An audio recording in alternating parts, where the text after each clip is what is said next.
Welcome to Gardener Keep. We are going to be processing red chili today. I'm going to show you my process and how we do it. I've done it this way for about 10 years. So as you can see, I've got my huge bag of red chili that we're going to be processing. You're going to need a stock pot. Some people call this a tamale pot. This is actually my canning pot. It comes with the jar lifter in it, the lid, all the fun things. Our red chili is going to go into here. And then we are going to pressure can this red chili. Sorry, I stepped out of frame for just a second. This is my pressure canning pot. We have the grate. If you've never used one of these, when you get them, they look beautiful and they're all stainless steel and shiny. After you've used them a few times, they get kind of that dark look to them wherever your water line was at. You can rub that out with like some cream of tartar or something like that. I don't do it because I'm just going to reuse it. This is the part that goes on the bottom. This is actually going to protect your jars from being directly on the bottom of the canner and protect them a little bit from that heat. The little nubby sides, I don't know if you can see that very well, but the nubby sides go down and that gives you that buffer from direct contact with that hot bottom. Pressure canning can be slightly terrifying for people, but it's okay. Do it once or twice, get a friend, follow my videos, find other videos on Facebook. There's a ton of us out there. This is your lid. I have a dial gauge, some are just weight gauged. This is where your spout is your steam is gonna blow out. And then this is the valve that closes once it reaches pressure, and then it closes. Like I said, once it reaches pressure, it closes. And then you're gonna watch your valve for your pressure. Here in Arizona, I do most everything at 15 pounds PSI. That is per the canning book. So how do we can red chili? It's a long process. It takes a lot of effort. I do this once every summer. I enjoy it, but I love canning, as I've told you in several other videos. I absolutely love preserving food. I know what's in it. I know what's not in it. And I know that it's safe. A lot of people ask me, well, aren't you scared? I was in the beginning, I won't lie. I followed the directions to the T. I still follow them to the T, but I changed my seasonings. I'm not afraid, to experiment with different things, but I always follow the processing guidelines. You can find them at your state cooperative extension. Ours is U of A. Like I said, this recipe actually came from New Mexico back a long time ago. So red chili, I love dried red chili. They smell good. And it's a lot of fun. So you're gonna get them, they're gonna be whole, and I just take scissors and I'm gonna cut the end off. And what I do is I actually have just a big towel. It's just an older bath towel. I put that down on my countertop because the seeds are gonna go everywhere. This makes a huge mess processing it. So by cutting all of your chilies over the towel, you can just take this up, shake it out to the garbage. I take it out and put it in the compost. And so what we're doing here is I cut the end of the chili off, I shake out the seeds, and then I check inside for any mold. You do on occasion find mold inside there, and you don't want mold in your chili. So I just check it. I'm gonna put, oops, sorry, you didn't see that. And I'm gonna put that in my big pot, see if we can get everything in frame here. So I'm just gonna put it in my big pot. This is a long process. It will take me pretty much all day to do this. Again, you just cut them off, shake them out. You could leave the chilies in there, but I don't. I don't know why. That'd probably make it a lot hotter. These are a medium chili that I got this year. I don't normally do hot because the one year I did do hot, it was so hot we couldn't eat it. So you're just gonna do this a whole bunch until you fill up your bowl, and then you will rinse all of these off. All of them. I have a big farm sink, and so I just put the whole pan in there and then rinse them all off. All right, so our chilies are done. These actually boiled a little bit longer. I had to wait for the dishwasher to get done with my jars. So these have been in here for a while. As you can see, they look totally different. I've stirred them several times while I was waiting for everything else. They're beautiful. So now what we're gonna do is we're gonna start prepping our pressure canner. So I have the grate in there. Remember, the little nubby sides down. And then you're gonna see these 3 marks on your pressure canner, these are water level marks. I'm going to go to this bottom one right here with water. I hope I have enough, but we'll find out.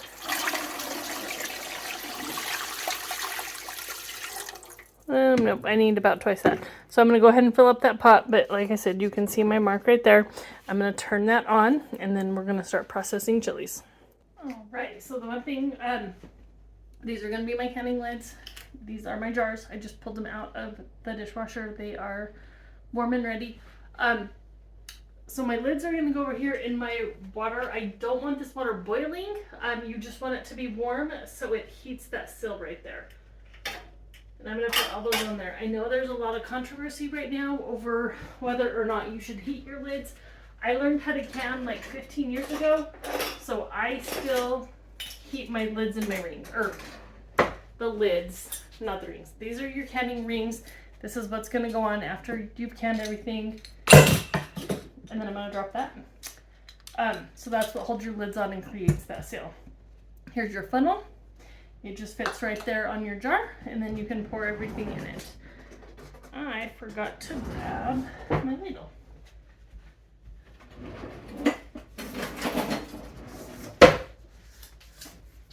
Okay, so I use black plastic when I'm doing this. If you use colored plastic, the red chili is going to stain everything. Sorry, I moved that camera. The red chili is going to stain everything. It'll probably stain my shirt. Let me grab my apron while we're talking about that.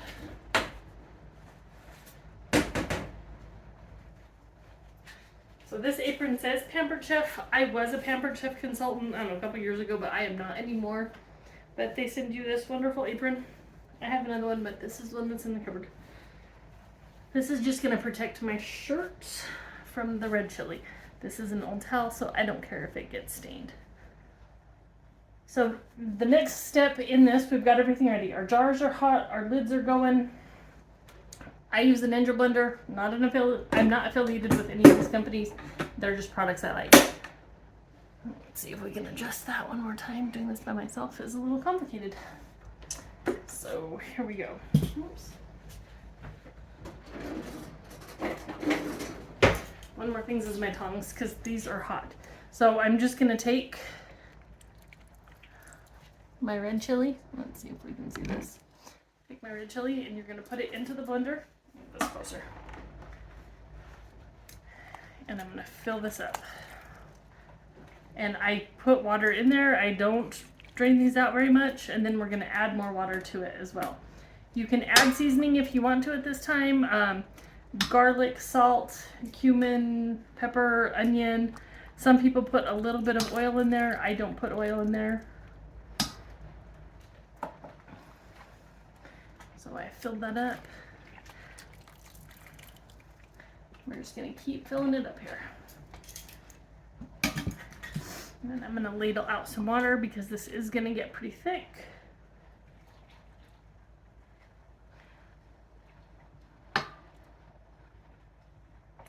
I'm going to put, I don't know, about 2 cups. I've got measuring marks on this side, so I've got about 2 cups of water in there. Plus it's full with red chili. This is going to get loud. I apologize for that. Put it in there. You know what? Did I plug this in? Yes, I did. Okay. And then we're going to blend it. So pardon the noise, but here we go.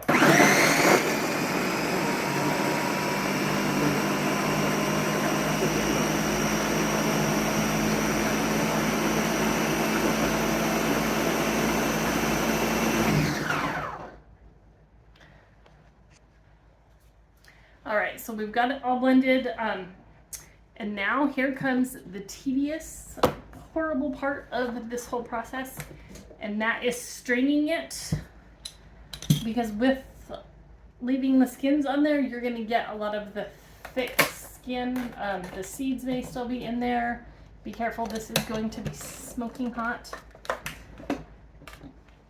And so what I do is I take, okay, so we have our fine mesh strainer. This is hot, so be careful. I don't know if you can see, but it's real gritty, and so we want to get all that out of there. I'm gonna pull that, I'll tap it off. One more reason that I like to have the towel down is because this is a messy process. So I'm just going to tap it all out, and then we're going to let it sift. You waste a lot of green chili. Green chili. I keep saying green chili today. It's red chili with the pulp. The pulp, I mean, you can leave it in there if you want, but we don't care for it. So you're just going to do this, up and down, real gentle. And then it's going to sift it all out, or strain it all out. And then I give it a stir, just to break up what gets stuck on the bottom.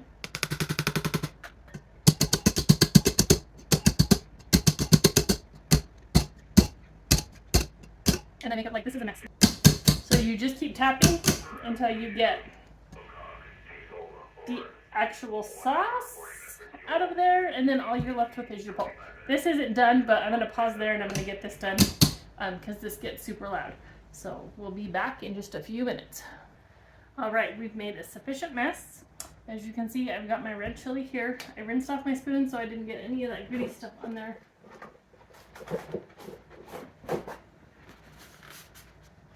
And just as a note, I can't sell any of this, so I do not wear gloves. This is not for sale. It is just for home use. That was something I thought about as I was sitting here doing that. So I'm just going to give it a stir to mix all those up and kind of get it off the sides. As you can see, I made a royal mess. I got it all over the outside of the jar and everything. So now I'm just going to take this and I'm just going to ladle the hot chili sauce into my jars. And then I leave a 1/2 inch of headspace. Headspace is going to be the amount of room that you leave from the top of the jar to your filling. The rim is generally 1/2, and then that's a 1/4, I believe. I rarely do stuff that leaves a 1/4 inch of headspace. But this is to that bottom line right there where your rim sits, that is 1/2 inch.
So as you can see, the canner is full. Whoops, I lost the lens there. Canner's full. It's 2, 4, 6, 8, 10, 12, 14 jars. We are gonna we'll put the lid onto our canner. So there's a V on your handle here, or at least on mine. Yours may be different depending on which canner you buy.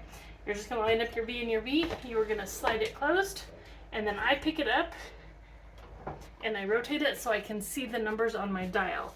I'm gonna turn this back on. And then I know on my stove that it needs to be about 1.5. So you'll have to play with your stove depending on how much canning you're doing. So that steam right there, how it's consistent, that's when you know that it's time to put the weight on. And so that weight will stop the venting. It will cause the pressure to rise in your tank here, and the little valve will pop up letting me know that pressure is building, and we will watch it right here with our gauge. We will get it to 15. We will hold it. Once it hits 15, that is when we will start our 30-minute timer for